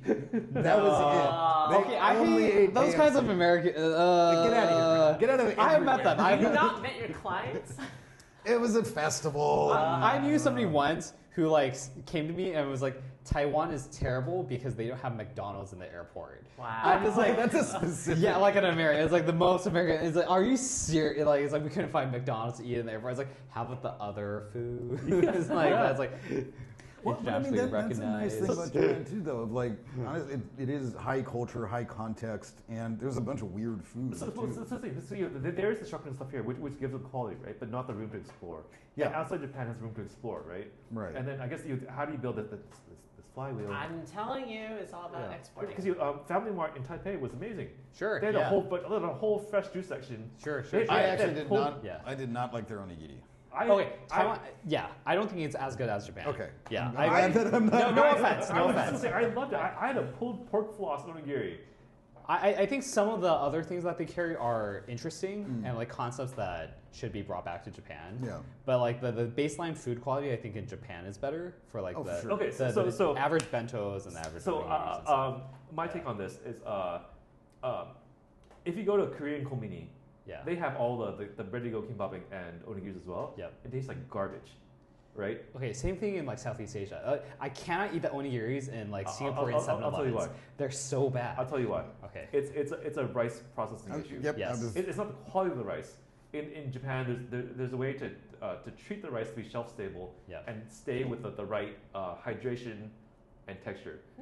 Why those onigiris taste wrong is they're drier Yep. And they they're don't- like hard and and, harder. like sometimes they're cold and they're cold and then you're like, oh, so this is wrong. so basically they're held at the wrong temperature. Plus they're not using whatever industrial chemical process Yeah. they're using here to keep them like puchi puchi. And Yeah. why Yeah. can't they replicate that? What's Yeah, the like thing? even inside Asia, which is Yeah. crazy to me. What's right? happening there? It's probably a machine. If you But want wouldn't these they shows, recognize these differences? I don't. Especially for a I franchise think owner. they should. Right? Well, I guess maybe well the Or average franchisor, franchise sorry. owner. No, sorry. The franchisor should be maintaining Yes. a level of quality. But are they like they don't know or they don't care enough? Well, it comes down to tasting because unless you have someone in that part of the business who is coming from a taste craft specialization, right? That's not what you're tasting. That's not what you're checking for. You're not checking for like the mouthfeel precisely. But the thing is, like Japan can make so much money if they just went and relaunched onigiri like abroad, even just across Asia, and packaged it as like the real, not the real Japanese onigiri, Sure. but the relaunch of the onigiri as like this is the I've legit. heard a number of high quality failure thing. stories about this, especially in Australia. Okay. People, obviously not Southeast Asia, but yeah, the onigiri in the international market seems to be like a really difficult one to crack. I mean, I think they do really well in at least places like Taiwan. Yeah. And like, and like Why is it Hong difficult? Kong, Singapore. So I don't Yeah, know. so big. Yeah.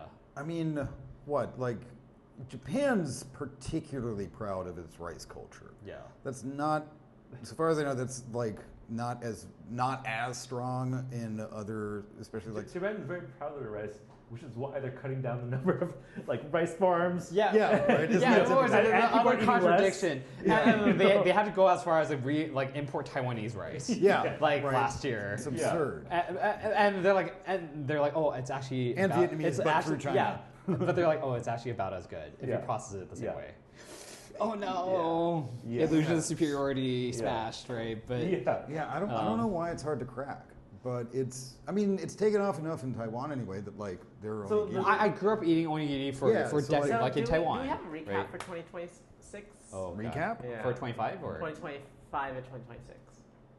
25? Oh, what is the recap for? Oh, for this me, it's past just like year. all major business operations are completely fucked, and don't try to fix it. Build something outside. That's my recap. 2025 recap. Tried about everything I could think of to make Japan work and find opportunities here. Conclusion: TBD. need to look outside for an angle back into this place. Onigiri. I mean, I think there are other angles as well. I mean, that's my honest takeaway from this past year, is like figure out this insider outsider thing, because I think everything that's like purely inside, I don't want to touch, and I don't think I'm a fit for / Nope. I don't think that's where the opportunities are for me. I honestly, I think playing inside here, you have to be Japanese or get out. Yeah, And and even then, I'd say I don't know if the outcomes are worth it. Like even if I'm thinking that even if I were Japanese, yeah. I'm just like, there's the angle to which I just this refrain over the past year for me has been like, play stupid games, win stupid prizes. Yeah. Yeah. I'm just yeah, like, yeah. well, I the like game's that one. stupid. So, like, the game is clearly stupid. So like, and I think the prizes are also stupid. Like, what do you win out of? It's like you work, bust your ass, and you got like a Nisenman salary, Yeah, and right. like you still have to eat shit. Like, You know what the game is? It's unclear. You're like making mochi, yeah. making sure your hand doesn't get like. Get like yeah, it's like and then you have one misstep, and then you're gonna like and then grind for 20 years for like Yeah. For what? an okay salary. I don't know. Yeah. Respect. Well, Respect. From Join my people who I don't experiment of care. trying to use Tokyo Japan as a cultural accelerator for other Yep. stuff. Yep. My recap for 2025 is kind of really shitty. I'm glad we're moving past SDGs. Oh. Yeah. Oh, I'm so with you. Yes. Yes. No Sick more about that. SDGs. Other no good more things. What? Where's your pin? I know, right? I put it away. Oh, those are. God, gosh. I should make. So yeah, I'm so glad we have something better to talk about that's more interesting and bigger and like. Remember when we had all the oil executives at the SDG Yeah. pins Yeah. at conferences? Yeah. Yeah. Yeah. Good times. Yeah. I'm Pre- glad that like, pre-pandemic. I'm glad that phase is over. I'm so glad because there's other stuff to talk about now. Yeah. And that is. AI, like tech, proper tech, right? Like how to build stuff, build new stuff. I versus am. stuff that I am feels a little like- bit worried though that AI, at least in Japan, is starting to be deployed kind of like how SDGs. I think how it's deployed doesn't That matter. sounds but, like but, a but vanilla I think for disease. Well, yeah, I always thought the same. I always thought the same, but not in actually what AI is, but the way It's that getting it's deployed. the narrative. Sure. I think for all the SEC stuff, not that the goals are wrong. It's just it falls. Every time I see SEC stuff in Japan, it becomes kind of like an austerity type of thing. Yeah, for Oh, sure. Right? yeah. How do you limit your stuff? How do you? It's very like this is. It's like a European degrowth Right. Yeah. thing. Yeah. And it's like this is super. And it's like not a failure mindset, but like a It's a scarcity mindset. yeah, it's a scarcity. Yeah, it, it's not it, like- it validates this lost generation stuff. It's okay to degrowth because it's because there's no money. Yeah. No, fucking grow. So Yeah. what's 2026 then? I think this stuff that we're talking about, right? I think it's the death that's open internet. I think it's more. I think it's going to be the revitalization of subculture, which Yeah. I'm pretty excited about. Sure. Yep. Right, and I think it's not it's going to be this temporary little phase, but I think in this moment we're going to have like different kinds of dialogue and insights, which is pretty exciting. So maybe that's a bull case for Japan, right? Because like Japan thrived much more in the world of subcultures than it did in the world of open internet. Totally. Yeah. Yeah, and I mean that makes Yeah. sense too, doesn't it? In the sense that Japan is again like the shokunin mindset sort of thing of like rules and structure and processes, and open internet is everything all at once, also and there can't be processing of It can't that be, much. and But if everything- you split it up into subcultures, But everything that people value from Japan comes from a subculture generation, right? yeah, Mhm. not open internet. Right. That's true, and like those So- people are older now, Right. right? So Which yeah, is- without that, if we're coming to this kind of model, then maybe it's like, oh, people are like, I get how this works because it's all this stuff that maybe the world was confusing back then, but now everything now there's clarity. I know how to use my skills and operate Yeah. and do all this stuff, right? And bull case, who knows, right? But Any black swans? Surprise cases? war. I don't know if that's a black swan. Gray. Are we It's expecting? like pretty light gray. I think it'd still be a black swan. I mean, insofar as we're talking like Pacific Rim, Taiwan Strait stuff, it's. So, I think it's still unlikely, personally. Unlikely. Unlikely. Inevitable? I don't think it's inevitable. So I'm so curious. Sorry, I don't know if we're wrapping up. Sure. I'm so curious your take about that. I loved the street art and vandalism that was happening in Taipei. Sure. It was so unhinged. Like people were making stickers of like a cat, basically like a dorky cat, like meme or something. Why not? You Classic. missed grad school, don't you? No, I remember. But it's like this kind of stuff where people they had this like packaged like smoked sour plum drink, Yeah. and the artwork on it was like someone's dog, but it felt like because of this ongoing existential threat of their existence, where the sort of visual aesthetic has moved to is this sort of almost nihilistic, Sure. where yeah. it's like, hey, let's just do really weird shit because we don't care. We might not be here tomorrow. But by the way, like Taiwan is like low key getting good at some of the stuff that people know Japan for. Yes. Like these like hole in the walls and like really interesting concepts. It's like but like better at English language / multilingual storytelling. Yes. In Instagram. Yes. But it's like if you go and like look on Instagram and look at all these like Taiwan restaurant kind of channels and review things, they're pretty incredible. So And they're like really interesting. I went to concepts. this Yeah. like super hip hot pot place, right? And I guess it's like really famous. They were into like Showa Taiwan kids. Yeah. Their ceiling lights were like printed of like koi Yeah. and like blue. It was like so kitschy and like it was chromed out. Yeah. And it was like the tackiest. Like, imagine your memories of like early '90s Taipei, right? Sure. Where it was like bubble booming and everything Sure. was so tacky, but Yeah. that as like an aesthetic. Yeah. And we're thinking like this is really cool, right? Yeah, It was yeah. really really cool. Yeah.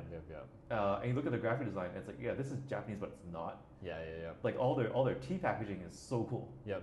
Right? You see all the Japanese stuff who are like leaning to like traditional tea stuff. You look at Taiwanese tea packaging, Yeah. and it's like, it's like a Pinterest board, right? Yep. Everything is gorgeous, Yeah. and it's like wow, like there is a like Taiwan is like this tour de force right now. I think of like food and design. It's like coming in its own. I mean, you see sparks of it in then places like Vietnam as well. Yes. In some of these circles. The rest of Asia, like they're the interesting thing again is all of them have looked into Japan, or at least on some have been influenced. Yes. But like looked to Japan for inspiration here. Yeah. So speaking of Asia, I met two really amazing creative crews. One was this indie publisher Sure. from Indonesia. Another was a furniture maker from Design Tide. Yeah. And they're making amazing like sheet metal, super cool stuff, right? Sure. Yeah. And Yeah. I've asked them like, where do you guys? Are you guys in Jakarta? Like, no, we're from this town called Bandung. Yeah. And I didn't know that. That's where all the art and design schools are.